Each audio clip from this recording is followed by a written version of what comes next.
Hola chicos, hola queridos espías de la verdad y a todos los que nos escucháis en estos vídeos en los que tratamos de desenmarañar todo lo complejo de la geopolítica mundial y de la actualidad, ¿no?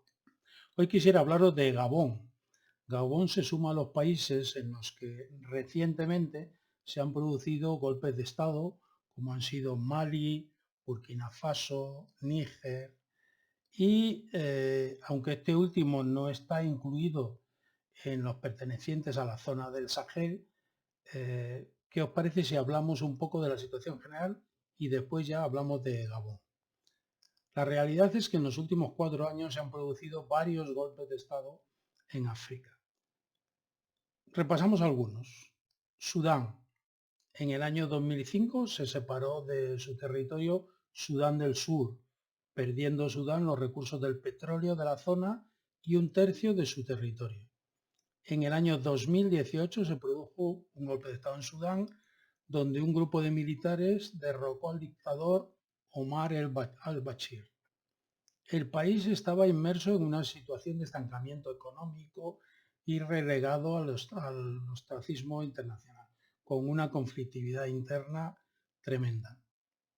Un acuerdo entre el Consejo Militar de Transición y las Fuerzas de la Libertad y el Cambio deberían llevarnos a la promulgación de una nueva Constitución y la celebración de elecciones libres. En octubre de 2021 se produjo otro golpe de Estado que llevó al poder al general al-Burhan.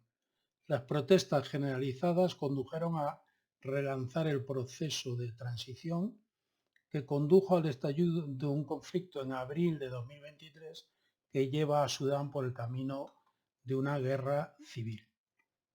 Mali es uno de los países más pobres del mundo. Su economía es muy dependiente del sector agrario y de la minería, especialmente el oro.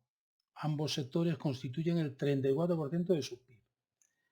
El país se encuentra prácticamente dividido en dos partes. El norte, con una presencia tuareg desde los años 60 que pugna por una mayor cuota de poder en el gobierno, y la región centro-sur, donde avanzan los grupos yihadistas.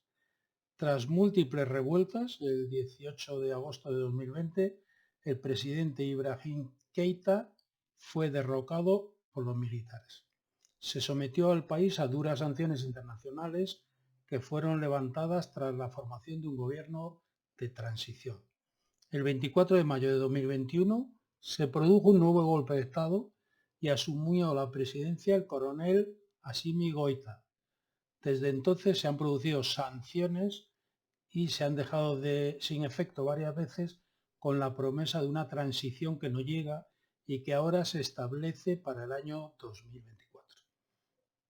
Guinea, que la conocíamos como Guinea Conakry o antes Alto Volta. En el año 2021 se produjo un golpe de Estado que disolvió el gobierno y el 1 de octubre de ese mismo año el general Mamadou Doumbouya tomó el poder y fue nombrado presidente.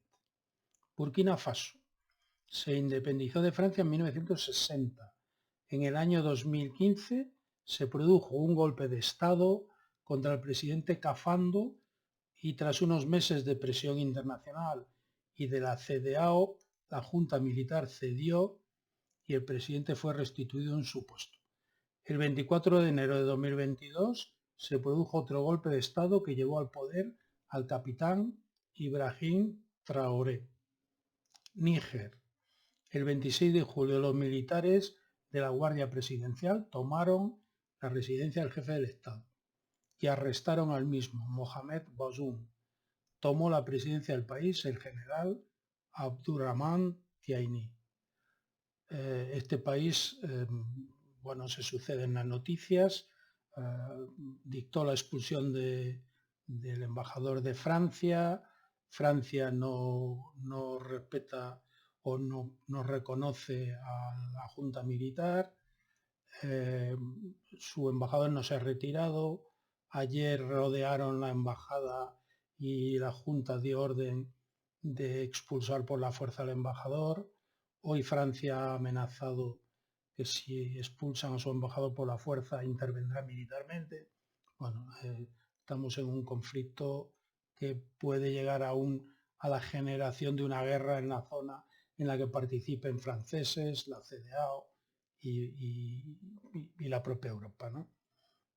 Si ahora recordamos quiénes forman el Sahel, que son parte de Mauritania, el norte de Senegal, el centro de Mali, el norte de Burkina Faso, el sur de Níger, el norte de Nigeria, el centro del Chad y de Sudán, Eritrea y el norte de Etiopía, veremos que esta zona, que está sujeta a una inestabilidad permanente y que contiene a parte de los países más pobres del mundo, recorre África de este a oeste o de oeste a este. Y nos encontramos con países que fueron colonizados por Francia y por Inglaterra mayoritariamente, aunque también hubo colonizaciones portuguesas, holandesas y demás. Ahora se suma a esta inestabilidad Gabón, que se independizó de Francia en 1960, aunque continuó sufriendo la influencia francesa.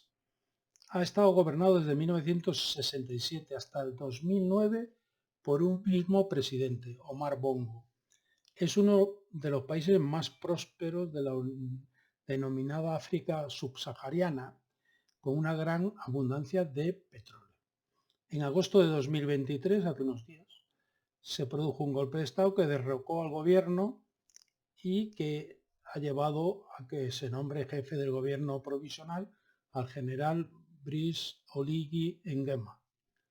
Inmediatamente se anuncia la creación de un comité para la transición y la restauración de las instituciones. Esto es un modelo que siguen casi todos los golpes de Estado de la zona. La promesa de volver a un sistema democrático que después nunca se cumple. Como todos los golpes y todas las revoluciones buscan cambiar el dinero de manos, nada más. Esas son las revoluciones. Observemos qué es lo que se produce entonces en Gabón.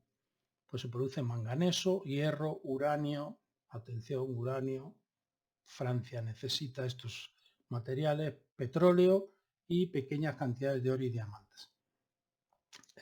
Si vemos con algo más de profundidad el asunto, veremos que el golpe de Estado se produce después del anuncio de que Ali Bongo había ganado las elecciones, séptimo hijo de Omar Bongo, expresidente de Gabón durante casi 45 años.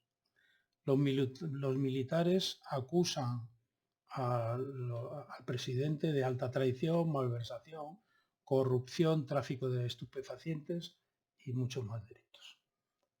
Ali es el típico presidente africano con gustos exquisitos, corrupto, con numerosas propiedades fuera de su país, especialmente en Francia. Los mayores intereses hasta el momento en el país los tenía Francia y su empresa multinacional Eramet, del ámbito de la minería, está especializada en la extracción de manganeso. Francia mantiene una presencia militar en la zona de unos 400 hombres. Observando la situación en la zona, podemos ver con claridad que es el país europeo con más influencia en la zona, por supuesto, es Francia, y que lleva a cabo la explotación de los recursos con sus multinacionales y con el establecimiento de un sistema de seguridad debido a la alta inestabilidad del posicionamiento de fuerzas militares en cada uno de los países. Al final estamos hablando de dinero, de lo que otros llaman economía, y de un sistema de explotación de recursos naturales, o sea, del control de los mismos. Este es el principal motivo de que se estén produciendo revueltas y golpes de Estado en la zona. El control de los recursos naturales. Y el nuevo actor o los nuevos actores son China y Rusia. Los chinos realizan la conquista económica, invirtiendo grandes cantidades de dinero para tratar de dominar a estos países. Y los rusos son su estilete militar, el que genera las revueltas y provoca la expulsión de los franceses de la zona, afectando no solo a los franceses, sino a toda Europa, por una inestabilidad creciente que nos afectará en forma de terrorismo y por una pérdida de recursos naturales por parte de Francia, que es el segundo motor de la Unión Europea. No lo olvidemos.